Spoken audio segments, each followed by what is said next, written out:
Right, so this video is about determining whether a table or a graph is a function. Okay, so let's take a look at a table. So here's my table. Got x comma y, and it's 1, 2, 3, 4, 3. Let's do 3, and then 1, 4. Okay, and then we have -4, and we have 8, 2, and 5, and -6. And so, is this a function? Is this particular table a function?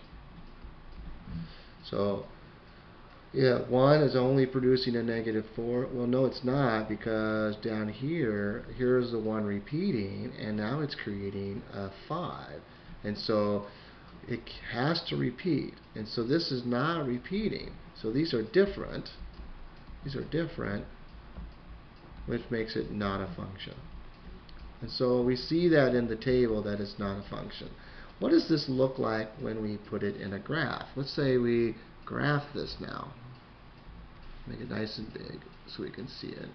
Okay, so we got x and y.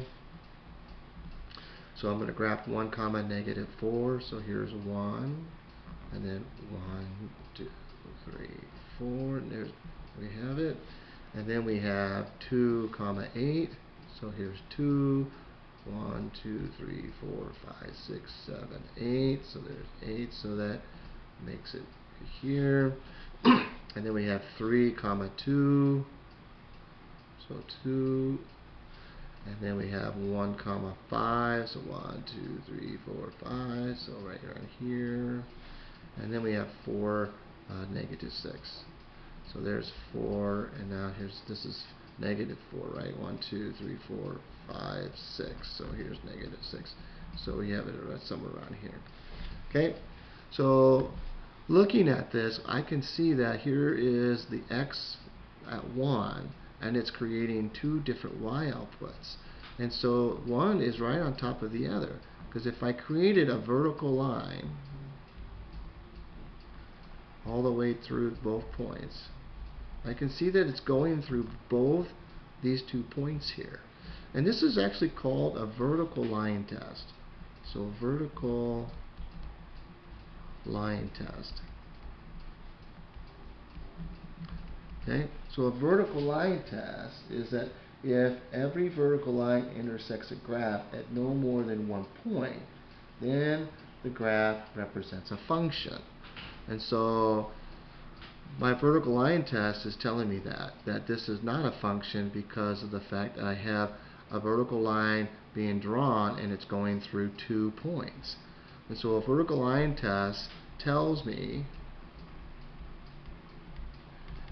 if there is any x value having more than 1 y value.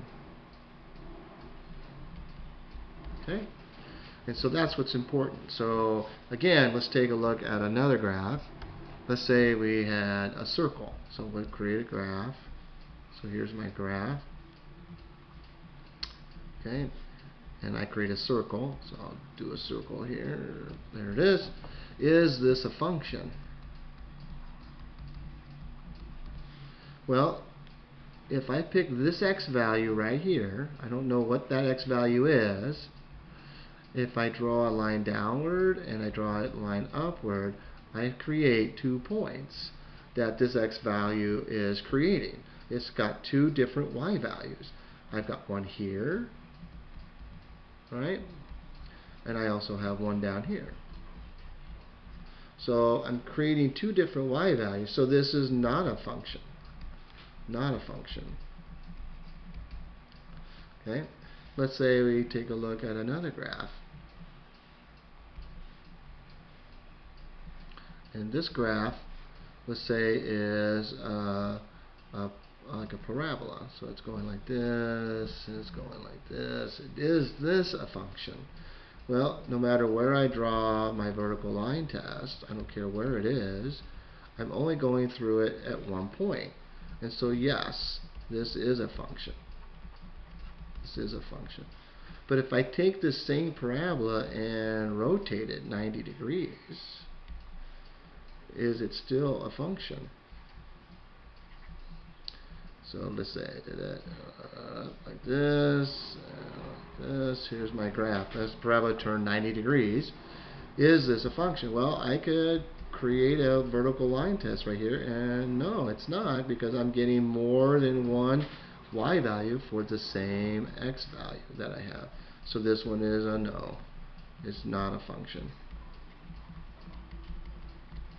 So it's giving you those kinds of ideas. And so here are several examples where the graphs tell you if it is a function or not, just by using the basic vertical line test that's given. We could also do it for other ones that we test, but basically a good way to do it is to create a visual of your function, like we just did here with these graphs, and determine from there, is this a function, by using the vertical line test.